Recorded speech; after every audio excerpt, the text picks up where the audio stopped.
Welcome to hello doctor. ఇవాల్టి hello డాక్టర్లో topic fatty liver అలాగే liver ప్రాబ్లంకి సంబంధించి సలహాలు సూచనలు అందించడానికి మనతో పాటు స్టూడియోలో ఉన్నారు హోమియోకేర్ ఇంటర్నేషనల్ నుండి డాక్టర్ సబితా గారు ఉన్నారు. వారిని అడిగి సలహాలు సూచనలు తెలుసుకుందాం.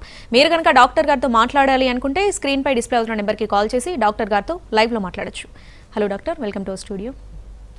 ఈ మధ్యకాలంలో ఈ ఫ్యాటీ లివర్ సమస్య అనేది ఎక్కువగా వింటున్నాం. సో ఈ ఫ్యాటీ లివర్ అనేది ఎందుకు వస్తుంది అంటారు? కారణాలు ఏంటి? లివర్ సమస్యలలో ఇంతకుముందు మనము చూసినట్టయితే కనుక ఆల్కహాలిక్ లివర్ డిజీజే మనకి ఎక్కువగా తెలిసిన విషయం. అంటే లివర్ సిరోసిస్ వచ్చింది, లివర్ వల్ల ప్రాబ్లమ్స్ వచ్చాయి అంటే ఖచ్చితంగా ఆల్కహాలిక్ మాత్రమే అని అనుకునేవాళ్ళం. బట్ నవడేస్ ఫ్యాటీ లివర్ అనేది ప్రతి ఒక్కరికి కామన్గా కనిపిస్తున్నటువంటి అంశం. ఈ అల్ట్రాసౌండ్ స్కాన్ తీసిన వెంటనే గ్రేడ్ 1 ఫ్యాటీ లివర్ లేదా గ్రేడ్ 2, గ్రేడ్ 3, గ్రేడ్ 4 ఈ 4 లెవెల్స్ ఆఫ్ ఫ్యాటీ లివర్స్ అనేది మనకు కనిపిస్తున్నాయి. This is non alcoholic liver disease అని చెప్పుకోవచ్చు. ఇక్కడ మనకి ఫ్యాటీ లివర్ అనేది ఎప్పుడైతే ఎక్కువగా అయిపోతూ ఉంటుందో then it may lead to hepatomegaly also.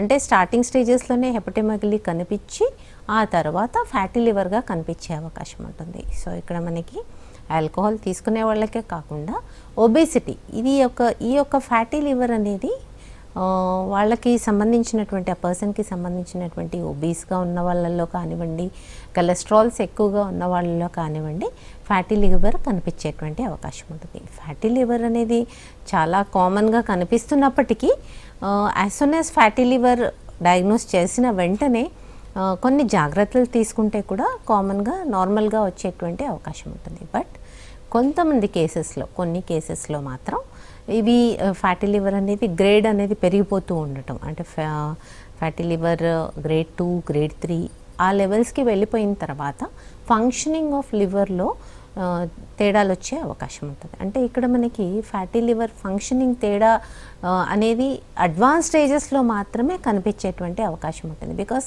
Fatty లివర్లో symptoms అనేది చాలా అరుదుగా కనిపిస్తూ ఉంటాయి. సో ఆ ఫ్యాటీ లివర్ని నెగ్లెక్ట్ చేసేటువంటి పేషెంట్స్ చాలామంది ఈ మధ్య కాలంలో కనిపిస్తున్నారు. So as soon as fatty liver diagnose చేసిన వెంటనే దానికి హోమియోపతిలో వితౌట్ ఎనీ సైడ్ ఎఫెక్ట్స్ మనకు ట్రీట్మెంట్ అనేది ఉంది. అలాగే ఏ గ్రేడ్లో ఉన్నప్పటికీ దాన్ని పూర్తిగా నార్మల్కి తీసుకొచ్చేటువంటి అవకాశం ఉంటుంది. అఫ్కోర్స్ ఫోకస్ అనేది మనకి ఒబేసిటీ ఉన్నట్టయితే కనుక ఒబేసిటీని కంట్రోల్ చేయడం, వెయిట్ లాస్ చేయడం, అలాగే కొలెస్ట్రాల్ లెవెల్స్ తగ్గించుకోవడం అనేది ఫస్ట్ స్టెప్ అయినప్పటికీ ఒకవేళ గ్రేడ్స్ ఎక్కువగా ఉన్నా కానీ లేదా స్టార్టింగ్ స్టేజెస్లో వచ్చినట్టయితే కనుక హోమియోపతి కాన్స్టిట్యూషనల్ ట్రీట్మెంట్తో ఈ ఫ్యాటీ లివర్ని పూర్తిగా నార్మల్కి తీసుకురావచ్చు. సో మనం లివర్ ప్రాబ్లమ్స్తో మాట్లాడుకున్నట్టయితే కనుక లివర్ ప్రాబ్లమ్స్లో మెయిన్గా క్లాసిఫై చేసేవి non alcoholic liver disease like fatty liver or కొంతమందికి హెపటైటిస్. అంటే నాన్ ఆల్కహాలిక్ లివర్ డిజీజెస్లో ఇన్ఫ్లమేషన్ ఆఫ్ లివర్, ఆ ఇన్ఫ్లమేషన్ ఆఫ్ లివర్ మనకి maybe either due to hepatitis A, hepatitis B, hepatitis C. Hepatitis A, B and C మూడు కూడా viral infections అయినప్పటికీ మనకు చాలా కామన్గా కనిపించేది హెపటైటిస్ బి. హెపటైటిస్ బి అనేది ఒకరి నుంచి ఒకరికి బాడీ ఫ్లూయిడ్స్ ద్వారా వ్యాపించేటువంటి అవకాశం ఉంటుంది. సో ఇది ఒక వైరల్ ఇన్ఫెక్షన్ ఒకరి నుంచి ఒకరికి బాడీ ఫ్లూయిడ్స్ ద్వారా వ్యాపించేటువంటి అవకాశం ఉంది. It may be blood, it may be like ఈ మధ్య కాలంలో టాటూస్ వేసుకుంటున్నారు, టాటూస్లో కూడా ఇన్ఫెక్టెడ్ నీడిల్ ఉంటే ఖచ్చితంగా ఈ హెపటైటిస్ బి కానీ ఎస్పెషల్లీ హెపటైటిస్ ఏ అనేది చాలా వైరులెంట్ అని చెప్పుకోవచ్చు. హెపటైటిస్ ఏ చాలా ఫాస్ట్గా వస్తుంది, అలాగే వైరల్ లోడ్ కూడా ఎక్కువగా ఉంటుంది. అలాగే అక్యూట్ హెపటైటిస్ ఏతో ఇన్ఫెక్ట్ అయిన వాళ్ళలో sudden appearance of like jaundice అని చెప్పుకోవచ్చు. ఇమ్మీడియట్గా మనకి బిలిరుబిన్ లెవెల్స్ అనేది రేజ్ అయిపోవటము, ఎస్జిఓటి, ఎస్జిబిటి రేజ్ అవ్వడం అక్యూట్ హెపటైటిస్ అని చెప్పుకోవచ్చు మనం. సో అక్యూట్ హెపటైటిస్లో చాలా ఫాస్ట్గా like very sudden damage to liver అనేది మనకి హెపటైటిస్ ఏలో కనిపిస్తూ ఉంటుంది. అలాగే హెపటైటిస్ సి కూడా చాలామందిలో ఈ మధ్యకాలంలో కనిపిస్తుంది. దీంట్లో కూడా సిమ్టమ్స్ ఏమీ లేకుండానే సడన్గా వచ్చేటువంటి అవకాశం ఉంటుంది. సో హెపటైటిస్ సి, బి ఏమో క్రానిక్గా కనిపించినప్పటికీ కొంచెం స్లో సిమ్టమ్స్ కనిపించినప్పటికీ వైరల్ లోడ్ పెరుగుతున్న కొద్దీ సిమ్టమ్స్ కనిపించేటువంటి అవకాశం ఉంటుంది. సో హెపటైటిస్ బి అనేది కూడా ఒకరి నుంచి ఒకరికి వ్యాపిస్తుంది, బాడీ ఫ్లూయిడ్స్ ద్వారా వ్యాపిస్తుంది. ఈ వైరస్ అనేది ఆన్ ఎయిర్ కాకుండా, అంటే ఒకరి నుంచి ఒకరికి ఎయిర్ ద్వారా వ్యాపించదు, ఇది బాడీ ఫ్లూయిడ్స్ ద్వారా, అంటే సలైవా నుంచి, బ్లడ్ నుంచి, లేదా any fluids like seminal fluid, sexually transmitted డిజీజ్లో కూడా మనం ఇది క్లాసిఫై చేసుకుంటూ ఉంటాం. So hepatitis B, C and A వల్ల కూడా sudden liver problem or liver cirrhosis అని చెప్పుకోవచ్చు డ్యూ టు ఇన్ఫెక్షన్స్. ఇవి మూడు కాకుండా మనం చూసుకున్నట్టయితే కనుక నాన్ ఆల్కహాలిక్ లివర్ డిసీజ్లో ఫ్యాటీ లివర్ అని మనం క్లాసిఫై చేసుకోవచ్చు. సో ఒబీస్గా ఉన్న వాళ్ళల్లో లివర్ మీద లోడ్ పెరుగుతూ వస్తుంది. వన్స్ స్టేజ్ మనకి ఎస్జిఓటి, ఎస్జిపిటి అనేది పెరుగుతూనే ఉంటుంది, ఆల్కలైన్ ఫాస్ఫేటేస్ పెరుగుతాయి. It shows that liver functioning అనేది పూర్తిగా డ్యామేజ్ అవుతుంది అనేది మనం చెప్పుకోవచ్చు. So very common alcoholic cirrhosis of liver అనేది కూడా ఈ మధ్యకాలంలో నంబర్ ఆఫ్ పేషెంట్స్ అనేది పెరిగిపోతున్నారు. సో ఈ ఆల్కహాలిక్ లివర్ డిజీజ్లో కూడా ఏ స్టేజ్లో గుర్తించాలి, ఏ స్టేజ్లో గుర్తించినప్పుడు మనం దీనికి ట్రీట్మెంట్ అనేది స్టార్ట్ చేసుకోవాలి, ఎంతవరకు దీన్ని మనము పూర్తిగా నివారించవచ్చు. ఎగ్జాక్ట్లీ ఆల్కహాలిక్ లివర్ డిజీజ్లో కూడా సిమ్టమ్స్ ఏమీ లేకపోయినప్పటికీ, అంటే దీంట్లో 4 స్టేజెస్ అనేది కనిపిస్తూ ఉంటాయి. స్టార్టింగ్ స్టేజ్ హెల్దీ లివర్ నుంచి సెకండ్ స్టేజ్ ఫైబ్రోసిస్ స్టేజ్ వరకు రావాలి అని అంటే యూజువల్లీ బిలిరుబిన్ లెవెల్స్ పెరగటం, ఎస్జిఓటి, ఎస్జిపిటి లెవెల్స్ పెరగటము, ఇవన్నీ కూడా మనకి సిమ్టమ్స్లో ఏది కూడా కనిపించేటువంటి అవకాశం ఉండదు. ఓన్లీ మనకి బ్లడ్ టెస్ట్ చేసినట్టయితే కనుక, లివర్ ఫంక్షన్ టెస్ట్ చేసినట్టయితే కనుక కనిపిస్తూ ఉంటుంది. సో హౌ ఇప్పుడు స్టార్టింగ్ సిమ్టమ్స్ వచ్చేసి very common symptoms, abdominal swelling. Abdominal swelling అంటే పొట్ట ఉబ్బరంగా ఉండటం, లేదా గ్యాస్ ఎక్కువగా ఫామ్ అవుతూ ఉండటము, ఇవి రెండు కూడా వెరీ కామన్ సిమ్టమ్స్. సింపుల్ గ్యాస్ట్రైటిస్లో కానీ, కాన్స్టిపేషన్లో కానీ, పైల్స్లో కానీ కనిపించేటువంటి సిమ్టమ్స్ కాబట్టి ఇవి చాలామంది నెగ్లెక్ట్ చేస్తూ ఉంటారు. థర్డ్ సిమ్టమ్ వచ్చి confusion. So mental confusion and fatigueness, అంటే చాలా అలిసిపోవటం, వాళ్ళు పని చేసుకోలేకపోవటం, అలాగే కన్ఫ్యూజన్, మెంటల్ కన్ఫ్యూజన్ అనేది కూడా పెరిగిపోయే అవకాశం ఉంటుంది. సో ఇవన్నీ ప్రైమరీ సిమ్టమ్స్ అని చెప్పుకోవచ్చు. So fifth symptom but not the least, చాలా ఎక్కువగా అంటే ఆల్మోస్ట్ అడ్వాన్స్డ్ స్టేజ్ వచ్చేసిన తర్వాతే కనిపించేటువంటి సిమ్టమ్ ఈ వారిసెస్ అని చెప్పుకోవచ్చు. అంటే బ్లడ్ వెజల్స్ అనేది డైలేట్ అయిపోవడం అనేది కనిపిస్తుంటుంది. బాడీలో ఎక్కడంటే అక్కడ కనిపించే అవకాశం ఉంటుంది. ఎండోస్కోపీలో ఈసోఫేజియల్ వారిసెస్ కనిపిస్తూ ఉంటుంది. నేకెడ్ ఐకి అబ్డామినల్లో వారిసెస్ అబ్డామినల్ స్కిన్లో వారిసెస్ కనిపించేటువంటి అవకాశం ఉంటుంది. అలాగే కొంతమందికి బ్లడ్ వెజల్స్ ఎక్కడ కూడా మనకి ఒక క్లస్టర్ ఆఫ్ బ్లడ్ వెజల్స్ అనేది డైలేటెడ్ అయిపోతూ కనిపిస్తూ ఉంటుంది. అలాగే ఆ తర్వాత సిమ్టమ్ వచ్చేసి ascites. Ascites is fluid accumulation in the abdomen. So ascites అనేది మనకు అల్ట్రాసౌండ్ స్కాన్లో సింపుల్గా తెలిసిపోతుంది. ఈవెన్ దో ఒక ఫిజిషియన్ ఒక పేషెంట్ని ఎగ్జామిన్ చేసినప్పుడు కూడా తెలుసుకోవచ్చు, బట్ అల్ట్రాసౌండ్ స్కాన్లో కూడా క్లియర్ కట్గా మనకు అర్థమైపోతుంది. So please continue. ఇక్కడ మనకి అసైటిస్ వచ్చే వరకు కాకుండా స్టార్టింగ్ స్టేజెస్లో, సో ఆల్కహాల్ తీసుకునే వాళ్ళల్లో ఒకవేళ మీకు ఎస్జిఓటి, ఎస్జిపిటి రేజ్ అవుతుంది, బిలిరుబిన్స్ రేజ్ అవుతుంది, so it shows that liver abundance అనేది, అంటే ఇక్కడ ఆల్కహాల్ ఎక్కువగా తీసుకున్నందువల్లే ఇక్కడ లివర్ మీద లోడ్ పెరుగుతోంది అనేది మనకి అర్థమైపోతుంది. సో ఆల్కహాలిక్ లివర్ డిజీజ్లో ఎర్లీ స్టేజెస్లో మీరు ట్రీట్మెంట్ స్టార్ట్ చేసినట్టయితే కనుక ఇది పూర్తిగా నార్మల్ వచ్చేటువంటి అవకాశం ఉంటుంది. ఎందుకంటే liver is the only organ where it can regenerate అయ్యేటువంటి ఆర్గన్ ఏకైకది లివర్. సో మీరు అతి త్వరగా దీన్ని ఒకవేళ మీరు రీగెయిన్ చేసుకోవాలి అనుకుంటే కనుక ట్రీట్మెంట్ అనేది స్టార్టింగ్ స్టేజెస్లో స్టార్ట్ చేసుకోండి. ఇది కంప్లీట్గా నార్మల్ అయ్యేటువంటి అవకాశం ఉంటుంది. ఈ ఫ్యాటీ లివర్లో మనకి మీరు 4 గ్రేడ్స్ చెప్పారు కదా, ఇనిషియల్ స్టేజ్లోనే మనం ఎలా డయాగ్నోస్ చేయాలి, సెల్ఫ్గా ఎలా డయాగ్నోస్ చేయాలి? ఎస్, ఫ్యాటీ లివర్లో దెర్ ఆర్ నో సిమ్టమ్స్. ఎక్స్టర్నల్గా ప్రతి ఒక్కరు కూడా బై ఛాన్స్ ఎప్పుడో ఒకసారి అల్ట్రాసౌండ్ స్కాన్ చేసుకున్నప్పుడే వాళ్ళకి ఫ్యాటీ లివర్ అనేది బయట అల్ట్రాసౌండ్ స్కాన్లో కనిపించేటువంటి అవకాశం ఉంటుంది. Until unless no symptoms for fatty liver. Only thing is fatty liver పెరుగుతూ ఉన్నది అని అంటే యూజువల్లీ ఏమవుతుంది అంటే ఒబీస్ పీపుల్లో ఫ్యాటీ లివర్ ఉండేటువంటి అవకాశం ఉంటుంది. ఈ మధ్యకాలంలో not only obese, moderate weight ఉన్నా కానీ ఫ్యాటీ లివర్ కనిపిస్తుంది. మేబీ జంక్ ఫుడ్ అని చెప్పుకోవచ్చు, ఈ మధ్య కాలంలో తీసుకున్నటువంటి ఫుడ్ అనేది చెప్పుకోవచ్చు, యానిమల్ ఫ్యాట్ ఎక్కువగా తీసుకోవడం వల్ల అని చెప్పుకోవచ్చు. సో ఫ్యాట్ కంటెంట్ అనేది తగ్గించుకోవడం, కొలెస్ట్రాల్ కంటెంట్ అనేది తగ్గించుకోవడం, ఇవన్నీ కూడా మనకి ఫ్యాటీ లివర్ వచ్చిన వెంటనే ఈవెన్ డైట్ రెస్ట్రిక్షన్స్ చేస్తున్నప్పటికీ ఆ ఫ్యాటీ లివర్ సెకండ్ స్టేజ్కి థర్డ్ స్టేజ్కి వెళ్ళిపోతున్నటువంటి కేసెస్ చూస్తున్నాం. సో అలాంటి కేసెస్లో ట్రీట్మెంట్ అనేది ఇమ్మీడియట్గా స్టార్ట్ చేసుకోవాల్సినటువంటి అవసరం ఉంటుంది. ఓకే, ఈ నాన్ ఆల్కహాలిక్లో ఈ ఫ్యాటీ లివర్ అనేది ఏజ్ని బట్టి ఏమైనా ఉంటుందా? ఏజ్ ఫ్యాక్టర్ ఏదైనా చూడొచ్చా ఈ ఫ్యాటీ లివర్లో? నో, నవడేస్ పేషెంట్స్ మాకు వస్తూ ఉన్నారు, ఫ్యాటీ లివర్ 25 year oldsలో కూడా కనిపిస్తుంది. So it is a matter of concern ఖచ్చితంగా, బికాస్ పిల్లలు కూడా ఈ మధ్యకాలంలో జంక్ ఫుడ్కి అనేది చాలా ఎక్కువగా అలవాటు పడిపోతూ ఉన్నారు. చిన్న పిల్లల్లో కూడా ఈవెన్ టీన్స్ ఏజ్ నుంచి కూడా నవడేస్ మన ఫుడ్ స్టైల్ అనేది చాలా వరకు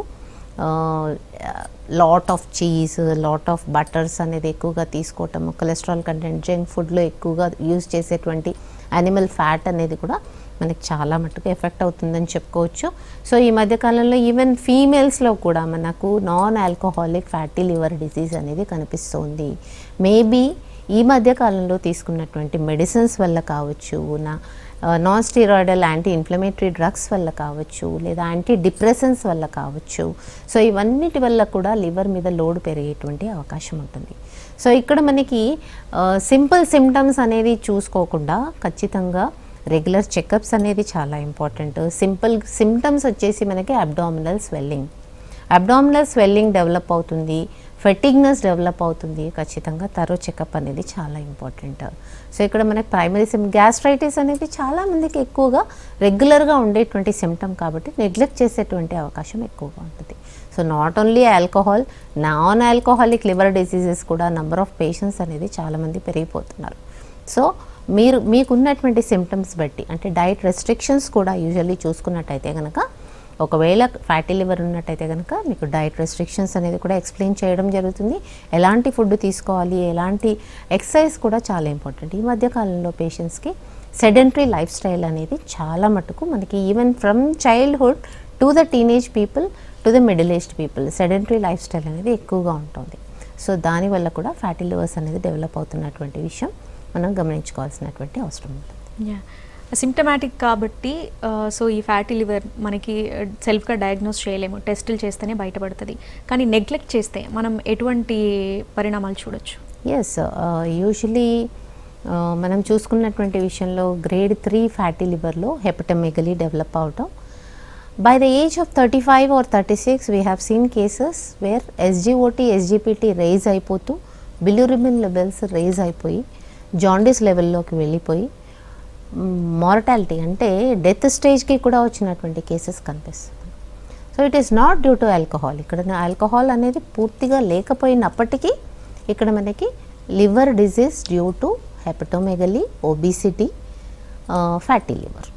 సో ఇవన్నీ కూడా మనకి maybe this is not a hereditary factor. ఇక్కడ పూర్తిగా మన లైఫ్ స్టైల్, మన ఫుడ్ హ్యాబిట్స్, ఎక్సర్సైజ్ ఇవన్నీ కూడా చూసుకోవాల్సినటువంటి అవసరం ఉంది. Because nowadays obesity is a bigger problem than anything else. అంటే చిన్న ఏజ్ గ్రూప్స్లో కూడా ఈవెన్ 12 years ఏజ్ గ్రూప్, అలాగే టీనేజ్ గ్రూప్స్, అలాగే 20+ ఏజ్ గ్రూప్స్లో వెయిట్ అనేది చాలా మందిలో ఎక్కువగా ఉంటుంది. సో ఇలా వెయిట్ ఉన్న వాళ్ళల్లో హెపటోమెగలీ ఉన్నట్టయితే కనుక ఇమ్మీడియట్గా వాళ్ళ డైట్ రెస్ట్రిక్షన్స్ అనేది స్టార్ట్ చేయాల్సినటువంటి అవసరం ఉంది. సో ఎప్పుడైతే మనకు ఫ్యాటీ లివర్ కనిపిస్తుంది, ఎప్పుడైతే మనకి హెపటోమెగలీ కనిపిస్తుంది ఒబిస్ స్టేజ్లో, ఖచ్చితంగా లివర్ ఫంక్షన్ టెస్ట్ చేస్తూ మీరు ఎంతవరకు ఈ స్టేజ్ నుంచి బ్యాక్ రావచ్చు అనేది మన డైట్ రెస్ట్రిక్షన్స్, ట్రీట్మెంట్ కూడా అంతే అవసరం. ఈ ఫ్యాటీ లివర్ ఉన్న వాళ్ళకి జాండీస్ అనేవి మస్ట్గా అటాక్ అవుతాయి? No, first primary stage fatty liver, first stage of fatty liver, second stage of fatty లివర్లో జాండీస్ అటాక్ అనేది it is in the advanced stage that jaundice అనేది డెవలప్ అవుతుంది. సో సెరం బిలిరుబిన్ లెవెల్స్ అనేది check చేసుకుంటూ ఉండాలి. So ఎప్పుడైతే మనకి serum bilirubin levels అనేది పెరుగుతున్నాయి, SGOT, SGPT పెరుగుతుంది, ఇమ్మీడియట్గా ట్రీట్మెంట్ స్టార్ట్ చేసినట్టయితే కనుక దీన్ని పూర్తిగా నార్మల్కి తీసుకొచ్చేటువంటి అవకాశం ఉంటుంది. ఓకే, ఫీమేల్లో కనుక చూస్తే లివర్కి సంబంధించి ఇంకా ఎటువంటి ప్రాబ్లమ్స్ చూడొచ్చు మనం? ఎస్, లివర్ యాప్సెస్ అనేది ఇంకో కండిషన్ అని చెప్పుకోవచ్చు. ఇంకోటి గాల్ బ్లాడర్ స్టోన్స్. సో ఇక్కడ మనకి ఫీమేల్స్లో ఎక్కువగా కనిపించేటువంటిది gall bladder stones. So fat content ఎక్కువ తీసుకునే వాళ్ళల్లోనే గాల్ బ్లాడర్ స్టోన్స్ డెవలప్ అవుతాయి అని ఒక రీసెర్చ్ మీద చెప్పుకొస్తూ ఉన్నారు. But not only fat, maybe dehydration అంటే వాటర్ కంటెంట్ తక్కువ ఉన్న వాళ్ళలో కూడా bile pigments or bile production అనేది థిక్ అయిపోవటం వల్ల స్టోన్స్ ఫామ్ అయ్యేటువంటి అవకాశం ఉంటుంది. సో ఇక్కడ మనకి ఎప్పుడైతే గాల్ బ్లాడర్ స్టోన్స్ డెవలప్ అవుతున్నాయో that may obstruct bile duct, అంటే మనకి లివర్ నుంచి వచ్చేటువంటి ఎంజైమ్స్ని పూర్తిగా అబ్స్ట్రక్ట్ చేసే అవకాశం గాల్ బ్లాడర్ స్టోన్స్తో ఉంటుంది. సో ఇక్కడ ఇది కూడా గాల్ బ్లాడర్ స్టోన్స్, అలాగే ఆ స్టోన్స్ గాల్ బ్లాడర్లో ఉండకుండా కింది వరకు జారిపోయినట్టయితే కనుక బైల్ డక్ట్లో అది అబ్స్ట్రక్ట్ చేస్తూ జాండీస్ డెవలప్ అయ్యే అవకాశం ఉంటుంది. ఇది కూడా ఎమర్జెన్సీ కండిషన్ అని చెప్పుకోవచ్చు. సో ఇది ఫీమేల్స్లో ఎక్కువగా కనిపిస్తూ ఉంటుంది. నవడేస్ మేల్స్ కూడా గాల్ బ్లాడర్ స్టోన్స్తోని అపియర్ అవుతూ ఉన్నారు. So gall bladder stones develop అయినప్పుడు కూడా సిమ్టమ్స్ అనేది చాలా తక్కువగా కనిపిస్తాయి. స్టార్టింగ్ స్టేజెస్లో ఓన్లీ అసిడిటీ, గ్యాస్ట్రైటిస్ సిమ్టమ్సే కనిపిస్తూ ఉంటాయి. సో అది కాకుండా నెక్స్ట్ లెవెల్ వచ్చేసి రైట్ హైపోకాండ్రియాక్ పెయిన్, అంటే రైట్ చెస్ట్ రీజన్లో, డౌన్ రీజన్లో, అంటే మనకి మనం చెప్పుకోవచ్చు ఏంటంటే లివర్ రీజన్లో కరెక్ట్గా పెయిన్ అనేది మొదలవుతుంది. అలాగే రైట్ షోల్డర్ రీజన్లో కూడా పెయిన్, రేడియేటింగ్ పెయిన్ డెవలప్ అయ్యే అవకాశం ఉంటుంది. సో స్టమక్ పెయిన్ని కూడా మనం రెగ్యులర్గా రావటం అనేది ఉన్నట్టయితే కనుక ఖచ్చితంగా అల్ట్రాసౌండ్, సింపుల్ అల్ట్రాసౌండ్ స్కాన్ చేస్తే గాల్ బ్లాడర్ స్టోన్స్ ఉన్నాయా అనేది బయటపడే అవకాశం ఉంటుంది. So gall bladder stones develop అయిన వెంటనే దాని సైజ్ తగ్గించుకోవడం, అది పూర్తిగా తగ్గించుకోవడం, పెయిన్ తగ్గించడం, అలాగే ఆ స్టోన్స్ అనేది ఒకవేళ పెద్దగా అవుతున్నట్టయితే కనుక ఖచ్చితంగా బైల్ డక్ట్లో పోయి అవి అబ్స్ట్రక్ట్ చేసేటువంటి అవకాశం ఉంటుంది. సో దీనికి కూడా ట్రీట్మెంట్ అనేది చాలా ఫాస్ట్గా తీసుకోవాల్సినటువంటి అవసరం ఉంటుంది. ఒకవేళ ఈ స్టోన్స్ వెళ్ళి అబ్స్ట్రక్ట్ చేసినట్టయితే it is an emergency condition. ఆ స్టోన్స్ ఖచ్చితంగా ఇమీడియట్గా తీసేయవలసినటువంటి అవసరం ఉంటుంది. అలాగే రెండోది వచ్చేసి abscess condition. Abscess is something మనకి బాడీలో ఎక్కడైనా రావచ్చు. బట్ లివర్ యాబ్సెస్ అనేది కొంతమందిలో ఇమ్మీడియట్గా లివర్ ఫంక్షన్ని దెబ్బతీసే అవకాశం ఉంటుంది. ఎప్పుడైతే మనం hepatitis due to viral infection అని చెప్తున్నామో, ఇక్కడ liver abscess due to bacterial infection అని చెప్పుకోవచ్చు. ఇక్కడ పస్ లాంటి గ్లోబ్యూల్స్ ఫామ్ అవ్వటం లివర్లో, దానివల్ల యాబ్సెస్ ఫామ్ అవటం, దానివల్ల నొప్పి కూడా ఉండే అవకాశం ఉంటుంది. సో రైట్ హైపోకాండ్రియాక్ రీజన్లో పెయిన్, అంటే లివర్ పార్ట్లో ఉన్నటువంటి పెయిన్ ఉండవచ్చు, ఫీవర్ ఉండవచ్చు, యాబ్సెస్ ఉండవచ్చు. ఈ యాబ్సెస్ కూడా మనకి సింపుల్ అల్ట్రాసౌండ్ స్కాన్లో బయటపడేటువంటి అవకాశం ఉంటుంది. ఓకే, కొన్ని కేసెస్లో లివర్ డ్యామేజ్ అయిపోయింది, లివర్ డెత్ కేసెస్ అని కొన్ని వింటూ ఉన్నాం మ్యామ్. అంటే ఏంటి ఇది కేవలం ఈ మనం రెగ్యులర్ చెకప్ చేసుకోకపోవడం, ఈ ఫ్యాటీ లివర్ ఉండడం వల్లే ఆ స్టేజ్ దాకా వెళ్తుందా? ఫ్యాటీ లివర్ని అంత మొరటాలిటీ వరకు తీసుకెళ్లాల్సినటువంటి అవసరం అనేది మనకి 60% పేషెంట్స్లో ఉండదు. యూజువలీ ఫ్యాటీ లివర్ ఈ మధ్యకాలంలో వెరీ కామన్ ఫీచర్ అయిపోయింది. So once you diagnose fatty liver, doctor దగ్గర వెళ్ళగానే ఇది నో ప్రాబ్లం అనే చెప్తూ ఉంటారు. సో ప్రైమరీ కండిషన్, మైల్డ్ కండిషన్స్లో డైట్ రెస్ట్రిక్షన్స్, సింపుల్ మెడికేషన్స్ అవసరపడతాయి. అవి మోర్టాలిటీ రేట్ అనేది ఎక్కువగా ఉండదు. So but when the condition worsens are మీకు ఒకవేళ ఎస్జిఓటీ, ఎస్జిపిటీ పెరుగుతుంది అంటే లివర్ ఫంక్షనింగ్ టెస్ట్ ఎలా ఉంది అనేది ఖచ్చితంగా చూసుకోవాల్సినటువంటి అవసరం ఉంటుంది. అలాగే నాట్ ఓన్లీ ఫ్యాటీ లివర్, కొంతమందికి హెపటైటిస్ ఉండటం వల్ల కూడా, హెపటైటిస్ బి ఉన్న వాళ్ళలో కూడా వైరల్ లోడ్ పెరుగుతున్న కొద్దీ మనకి ఇలా కనిపించేటువంటి అవకాశం ఉంటుంది. సో హెపటైటిస్ కండిషన్ ఏ, బి, సికి వ్యాక్సినేషన్స్ ఉన్నాయి. సో వ్యాక్సినేషన్స్ తీసుకున్నట్టయితే కనుక ఇవి 3 కూడా రాకుండా ఉండేటువంటి అవకాశం ఉంటుంది. అలాగే ఆల్రెడీ ఇన్ఫెక్ట్ అయినటువంటి పేషెంట్స్ నుంచి వేరే వాళ్ళకి వచ్చేటువంటి అవకాశం కూడా ఎక్కువగా ఉంటుంది. సో ఇట్ ఈస్ త్రూ, ఇంతకుముందు మనం చెప్పుకున్నట్టు త్రూ బాడీ ఫ్లూయిడ్స్, బ్లడ్ ద్వారా, అలాగే మనకి సెక్షువలీ ట్రాన్స్మిటెడ్ డిజీజ్ అని చెప్పుకోవచ్చు. అలాగే థర్డ్ పాయింట్ వచ్చేసి ఈ మధ్య కాలంలో టాటూ ఇన్ఫెక్షన్. టాటూస్లో కూడా ఇన్ఫెక్టెడ్ నీడిల్తో చేసినట్టయితే కనుక హెపటైటిస్ వచ్చేటువంటి అవకాశం ఉంటుంది. సో చాలా జాగ్రత్తగా ఉండాల్సిన బ్లడ్ ట్రాన్స్ఫ్యూషన్ కేసెస్లో, blood transfusion with infected needles, అలాగే కొంతమందిలో ఎనీ బాడీ ఫ్లూయిడ్స్తో, బ్లడ్తో కానీ, సమైనల్ ఫ్లూయిడ్తో కానీ, సలైవాతో కానీ ఈ యొక్క హెపటైటిస్ అనేది ఒకరి నుంచి ఒకరికి వచ్చేటువంటి అవకాశం ఉంటుంది. సో హెపటైటిస్ అవాయిడ్ చేసుకోవాల్సినటువంటి అవసరం ఉంటుంది. అలాగే కొన్ని infections, for example liver abscess develop అవ్వడానికి కారణం వాళ్ళ యొక్క ఇమ్యూనిటీ తగ్గిపోవటం వల్ల. ఎప్పుడైతే ఇమ్యూనిటీ పెంచడం జరుగుతుందో ఈ లివర్ యాబ్సెస్ కండిషన్ని కూడా పూర్తిగా హోమియోపతిక్ కాన్స్టిట్యూషనల్ ట్రీట్మెంట్తో పూర్తిగా క్యూర్ చేసే అవకాశం ఉంటుంది. అంటే లివర్కి సంబంధించి ఏ ప్రాబ్లం అయినా కూడా సిమ్టమ్స్ అయితే కనిపించట్లేదు. మీరు చెప్పిన దాని ప్రకారం సిమ్టమ్స్ ఉండవు కాబట్టి రెగ్యులర్ చెకప్ మస్ట్ అంటారు. ఎస్. ఓకే, ఈ ట్రీట్మెంట్ ఏంటంటారు ఈ ఫ్యాటీ లివర్కి సంబంధించిన ప్రాబ్లంకి మీ హోమియో కేర్లో ఎటువంటి ట్రీట్మెంట్? ఫ్యాటీ లివర్కి డైట్ రెస్ట్రిక్షన్స్ అనేవి చాలా ఇంపార్టెంట్. దానికి కూడా మెడిసిన్స్ ఉన్నాయి చక్కగా without any side effects. Fatty లివర్కి ఉండేటువంటి మెడిసిన్స్ మనకి ఇతర సిస్టంలో కూడా ఫ్యాటీ లివర్కి సంబంధించినటువంటి మెడిసిన్స్ అనేది మీకు ఎక్కడ కూడా కనిపించవు.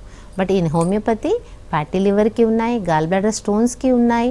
అలాగే మీకు ఫ్యాటీ లివర్ 3rd స్టేజ్లో కూడా మన హోమియోపతి మెడిసిన్స్తో తగ్గించిన కేసెస్ ఉంటాయి. ఆల్కహాలిక్ లివర్ డిజీజ్లో కూడా ఇన్ అడ్వాన్స్ స్టేజెస్లో కూడా మన ట్రీట్మెంట్తోని కాన్స్టిట్యూషనల్ ట్రీట్మెంట్తోని నార్మల్కి తీసుకొచ్చినటువంటి కేసెస్ చాలా ఉన్నాయి. ఓకే, అంటే ఇప్పుడు అదర్ హెల్త్ ఇష్యూస్తో కూడా బాధపడే వాళ్ళు ఉంటారు కదా, సో వాళ్ళు కూడా ఫ్యాటీ లివర్ 2 ప్రాబ్లమ్స్ ఉంటే హోమియోకేర్ మెడిసిన్ వాడొచ్చా? ఖచ్చితంగా వాడచ్చు. దట్స్ వై ఒక కేసు అంటే ఫ్యాటీ లివర్ ఉంది plus for example rheumatoid arthritis ఉంది. సో ఇక్కడ మనకి అండర్లయింగ్ కాజ్ వచ్చేసి steroidal treatment for the underlying problem. Steroidal treatment తీసుకున్న వాళ్ళల్లో ఇమ్మీడియట్గా వెయిట్ గెయిన్ అనేది ఎక్కువగా ఉండేటువంటి అవకాశం ఉంటుంది. సో దాన్ని కంట్రోల్ చేయడం ఎలా అనేది మేము ట్రీట్మెంట్ ఇవ్వడం జరుగుతుంది. అలాగే స్టీరాయిడ్ యూజ్ అనేది మనం తగ్గించుకుంటూ తీసుకొస్తాము. అలాగే ఆల్రెడీ ఉన్నటువంటి ఫ్యాటీ లివర్ని కూడా తగ్గించేటువంటి, అంటే వాళ్ళకు ఉన్నటువంటి వెయిట్ని కూడా తగ్గించేటువంటి అవకాశం మన మెడిసిన్స్ సాధ్యమవుతుంది. సో ఫ్యాటీ లివర్ డెవలప్ అవడానికి అండర్లయింగ్ రూట్ కాజ్ ఏంటి అనేది చెక్ చేస్తూ ట్రీట్మెంట్ ఇవ్వడం జరుగుతుంది. ఓకే, కొంతమంది ఇంగ్లీష్ మెడిసిన్ కూడా వాడుతూ ఉంటారు, సో 2 కలిపి వాడొచ్చా? Yes, exactly. మనము ఇప్పుడు for example anti diabetic treatment, hypertension treatment, వాళ్ళకి యాంటీ హైపర్ టెన్షన్ మెడిసిన్స్ వాడేవాళ్ళు, డయాబెటీస్కి మెడిసిన్స్ వాడేవాళ్ళు, థైరాయిడ్కి మెడిసిన్స్ వాడేవాళ్ళు అందరూ కూడా వాళ్ళ యొక్క మెడిసిన్స్ వాడుతూనే ఈ ట్రీట్మెంట్ తీసుకోవచ్చు. ఓకే, మనకి లైఫ్ స్టైల్ మోడిఫికేషన్ ఎట్లా ఉండాలి, అసలు మనం ఎటువంటి ప్రికాషన్స్ తీసుకోవాలి రాకుండా ఉండడానికి? దిస్ నవడేస్ ఉన్నటువంటి లైఫ్ స్టైల్లో this is very important subject అని చెప్పుకోవచ్చు మనము. సో ఇప్పుడున్నటువంటి చిల్డ్రన్లో కానివ్వండి, అడల్ట్స్లో కానివ్వండి, ఆర్ మిడిల్ ఏజ్ గ్రూప్స్లో కానివ్వండి, because of their day to day busy activities, వాళ్ళకు ఉన్నటువంటి ప్రొఫెషన్తో కానివ్వండి, సెడెంటరీ లైఫ్ స్టైల్ అనేది కామన్ అయిపోయింది. Even for software professionals hours together కూర్చొని వాళ్ళు ల్యాప్టాప్ మీద వర్క్ చేసుకోవాల్సినటువంటి అవసరం ఉంటుంది. అలాగే స్టూడెంట్స్కి కూడా అవర్స్ టుగెదర్ కూర్చొని చదువుకోవాల్సినటువంటి అవసరం ఉంది. సో ఇవి అన్ని స్టేజెస్ ఆఫ్ లైఫ్లో అవర్స్ టుగెదర్ సెడెంటరీగా కూర్చొని చేసుకోవాల్సినటువంటి వర్క్ షెడ్యూల్స్లో వాళ్ళు తీసుకునేటువంటి ఫుడ్లో కూడా ఖచ్చితంగా మార్చుకోవాల్సినటువంటి అవసరం ఉంది. ఇంతకుముందు ఉన్నటువంటి ఫుడ్ రిజిమ్ కాకుండా ఇప్పుడు తీసుకోవాల్సినటువంటి ఫుడ్లో ఖచ్చితంగా వెజిటేబుల్స్, ఫ్రూట్స్, అలాగే ఆల్ ప్రాసెస్డ్ ఫుడ్స్ అనేది అన్నిటినీ కూడా అవాయిడ్ చేయడం అనేది చాలా ఇంపార్టెంట్. సో మనం తీసుకోవాల్సినటువంటి న్యాచురల్ ఫుడ్స్ని, న్యాచురల్ ఫ్రూట్స్ని, వెజిటేబుల్స్ని వితౌట్ ఆయిల్, సో మనం తీసుకోవాల్సినటువంటి యానిమల్ ఫ్యాట్ని అనేది పూర్తిగా తగ్గించినట్టయితే కనుక ఈ యొక్క కొలెస్ట్రాల్ లెవెల్స్ని కూడా పూర్తిగా తగ్గించేటువంటి అవకాశం ఉంటుంది. బట్ ఇది సాధ్యపడే అవకాశం అనేది చాలా కొద్ది మందిలో కనిపిస్తుంది. బట్ మినిమైజ్ చేసుకోవడం, అట్లీస్ట్ ఒకసారి ఒక పేషెంట్కి ఒక ప్రాబ్లం వచ్చిన తర్వాత at least they have to change their diet అనేది మేము చెప్తూ ఉంటాం. సో ఒక పేషెంట్ ప్రాబ్లంతో వచ్చినప్పుడు మేము ఎలాంటి డైట్ తీసుకోవాల్సినటువంటి అవసరం ఉంది అనేది వాళ్ళకి ఎక్స్ప్లెయిన్ చేస్తూ కూడా చెప్పడం జరుగుతుంది. Not only this hepatomegaly or fatty liver condition అనేదే కాకుండా మనకు పీసీఓడి, హైపోథైరాయిడ్ ఇవన్నీ కూడా మనకి టీనేజ్ ఏజ్ గ్రూప్స్లోనే కనిపిస్తున్నాయి. సో ఈ స్టేజెస్ కూడా ఎందుకు వస్తున్నాయి, పీసీఓడి, హైపోథైరాయిడ్ కూడా, అలాగే నెక్స్ట్ స్టేజ్ డయాబెటీస్. సో ఇవన్నీ కూడా లిపోప్రోటీన్స్ ఇన్ ద బ్లడ్ పెరగటం వల్ల ఇవన్నీ కూడా డెవలప్ అవుతున్నాయి. సో ఇక్కడ మనకు lipoproteins are nothing but fat and proteins in your blood.